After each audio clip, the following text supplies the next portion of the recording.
los Países Bajos son el segundo mayor exportador de productos agrícolas del mundo, a pesar de ser solo un poco más grande que el estado de Maryland. El país se acerca al primer puesto, ocupado por Estados Unidos, dedicando más de la mitad de su territorio a la agricultura, y enfocándose en bienes de alto valor como huevos, carne, queso, tomates y pimientos. Según explicó una de las personas entrevistadas, los holandeses son dulces y pequeños, y que eso está en sus genes, en su ADN. Solo en 2024, los productos agrícolas holandeses alcanzaron un valor superior a los 140.000 millones de dólares. El país fue pionero en el cultivo en invernadero, y ahora utiliza robots y algoritmos que predicen el rendimiento, optimizan el uso del agua, e incluso determinan cuando un tomate está maduro. Sin embargo, su posición en la cima está siendo amenazada. El aumento vertiginoso de los precios de la energía, la escasez de mano de obra, y las nuevas normas que limitan la contaminación están asfixiando a la industria. El reportaje se propone explicar cómo los holandeses se convirtieron en una potencia agrícola mundial, y que puede enseñarle su modelo al resto del mundo sobre cómo producir más con menos. En el siglo XIII, casi una quinta parte de lo que hoy son los Países Bajos, estaba bajo el agua. Por ello, los holandeses construyeron diques para contener el mar, y fueron pioneros en el uso de molinos de viento para bombear el agua sobrante. A lo largo de los siglos, un sistema complejo de bombas mantuvo secas las tierras bajas. Sobre esta tierra recuperada, pequeñas granjas familiares alimentaban al país. Todo eso cambió durante la Segunda Guerra Mundial, cuando la Alemania nazi tomó el poder. En 1944, los trabajadores ferroviarios holandeses se declararon en huelga en protesta por la ocupación. En respuesta, los nazis cortaron el suministro de alimentos. En 5 meses, 20.000 personas murieron a causa de la hambruna, episodio que se conoció como el invierno del hambre. Después de la guerra, la seguridad alimentaria se convirtió en una prioridad nacional. Bajo el nuevo ministro de Agricultura, Sigko Mansholt, el gobierno industrializó la agricultura. Subvencionó productos agrícolas importantes y fusionó granjas pequeñas, en explotaciones más grandes y eficientes. La inversión pública en investigación y educación, transformó a la Universidad de Wageningen en el arma secreta del país. La investigación de Wageningen se ha utilizado en más de 150 países a lo largo de los años, y ha dado origen a decenas de startups, una que reúne electricidad de plantas vivas, y otra que construye cosechadoras robóticas. El estilo de los invernaderos holandeses puede encontrarse cubriendo miles de acres en España, Canadá y China. Todo comenzó en Westland, una zona cercana a Rotterdam, con una de las mayores concentraciones de invernaderos del mundo, cuyas luces, después del anochecer, iluminan el horizonte en tonos naranjas, morados y verdes, gracias a las potentes lámparas usadas para acelerar el crecimiento de las plantas. Algunas personas de la zona dicen que allí nunca llega a oscurecer del todo. Margaret Looye dirige una granja de tomates familiar de tercera generación llamada Looye. Al ser consultada sobre cómo cultivaba verdura su abuelo, respondió que aquello no se parecía en nada a la actualidad, que era completamente diferente. En estos invernaderos, las plantas pueden crecer un pie por semana. El equipo de Looye poda, envuelve y baja cada planta a mano. Según indicó Looye, si no se controlan las vides, el resultado es una auténtica selva. Los Países Bajos exportan más de 900.000 toneladas de tomates al año, pese a tener un clima naturalmente demasiado frío y lluvioso, para esta fruta de clima cálido. Aunque las soluciones de alta tecnología ayudan a que las plantas crezcan más rápido y durante todo el año, siguen necesitando abejas para polinizarlas. Según Looye, no es posible prescindir de ellas, probablemente sean una de las herramientas más importantes que tienen en su invernadero. Cuando no están polinizando, las abejas viven como en unos hoteles especiales, cada uno con alrededor de 800 abejorros. En lo alto, luces LED imitan al sol, y crean condiciones óptimas de verano durante todo el año. Desarrolladas por científicos de Wageningen, estas luces funcionan de forma mucho más eficiente que las antiguas bombillas de sodio, con la misma electricidad se obtiene casi el doble de luz. El riego de estas plantas también se ha vuelto más eficiente. En las últimas 2 décadas, los invernaderos han reducido su consumo de agua hasta en un 90%. El agua que cae se recoge al final de cada hilera, y se dirige a un desagüe donde se limpia para volver a utilizarse.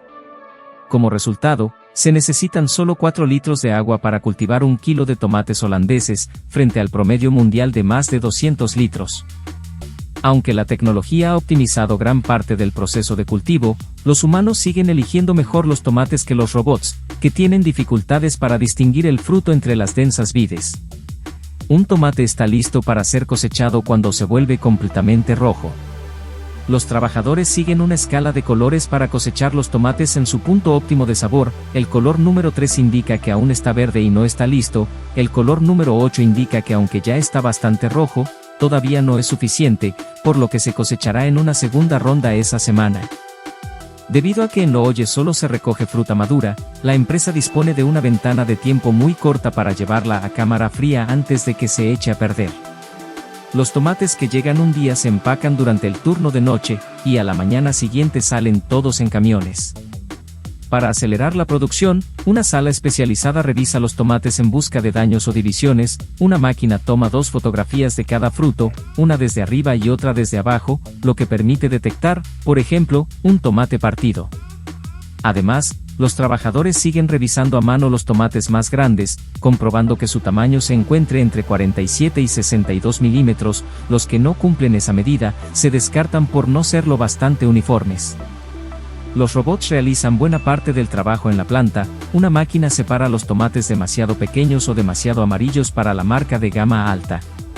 Según se explicó, los tomates verdes se descartan porque tardarían demasiado en madurar, y su sabor ya no sería bueno.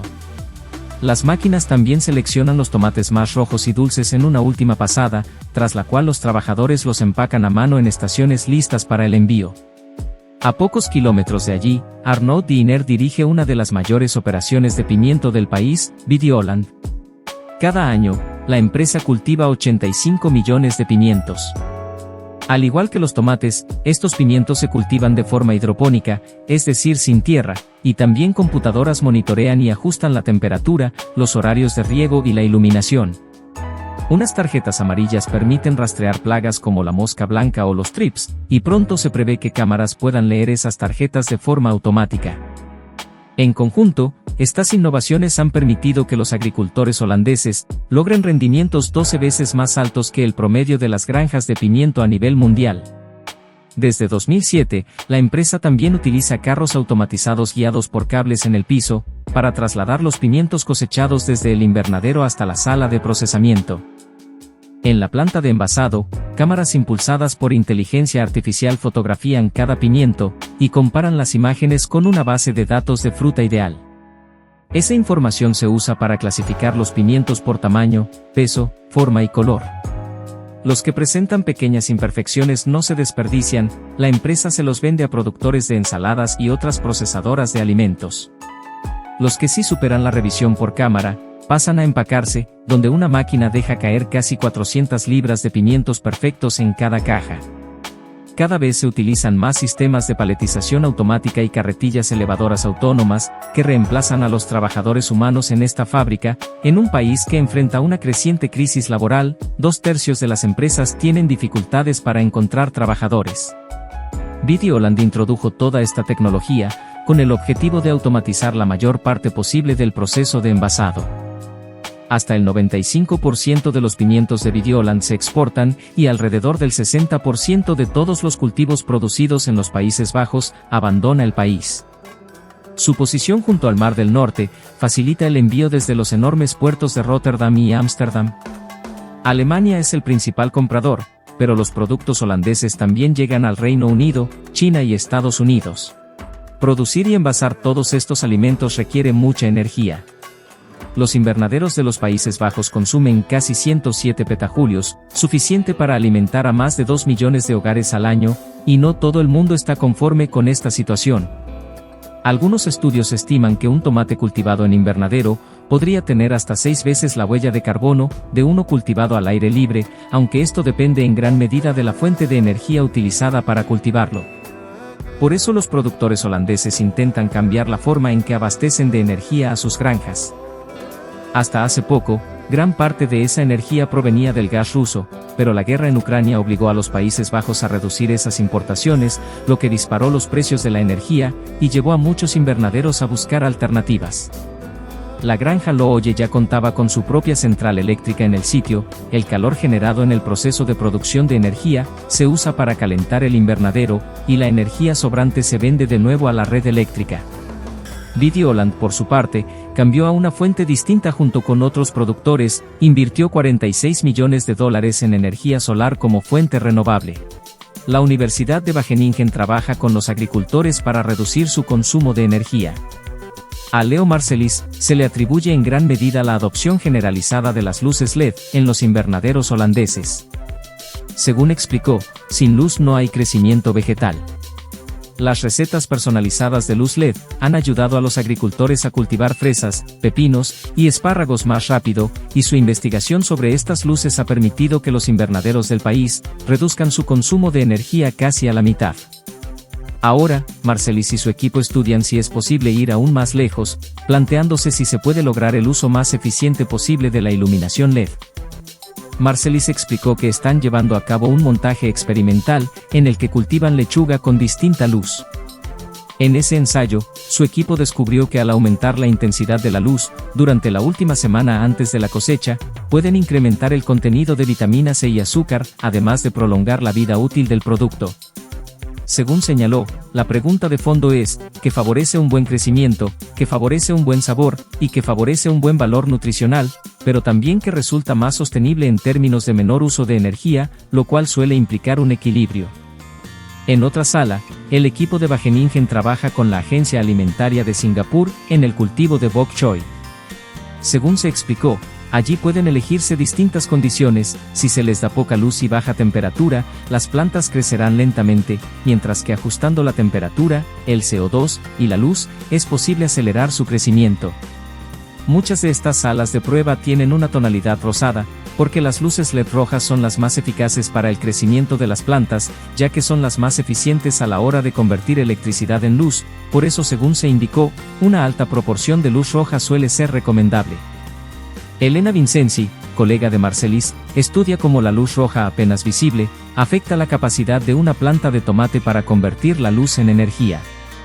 Según describió, hay una cámara que puede recortarse sobre una hoja, y dado que la cámara es transparente, la hoja sigue recibiendo la luz de los tratamientos normales, lo que les permite observar a través del dispositivo cuál es la tasa de fotosíntesis. Si esa tasa es mayor, es posible que la planta, con la misma cantidad de luz, pueda crecer más y más rápido. Asimismo, estudian cómo más robots pueden contribuir a reducir los costos laborales. Según se indicó, se están investigando varias líneas, entre ellas la recolección robótica de las plantas, dado que existe mucho interés en sustituir el trabajo manual por robots. Gran parte de lo que se descubre en Wageningen termina aplicándose en granjas como Looye y Videoland, y los propios productores suelen financiar parcialmente esa investigación. Este estrecho vínculo de retroalimentación entre científicos y agricultores podría ser la clave de la eficiencia de la agricultura holandesa. Esa colaboración se remonta a la época de posguerra, cuando el gobierno holandés fomentó que investigadores y agricultores trabajaran juntos.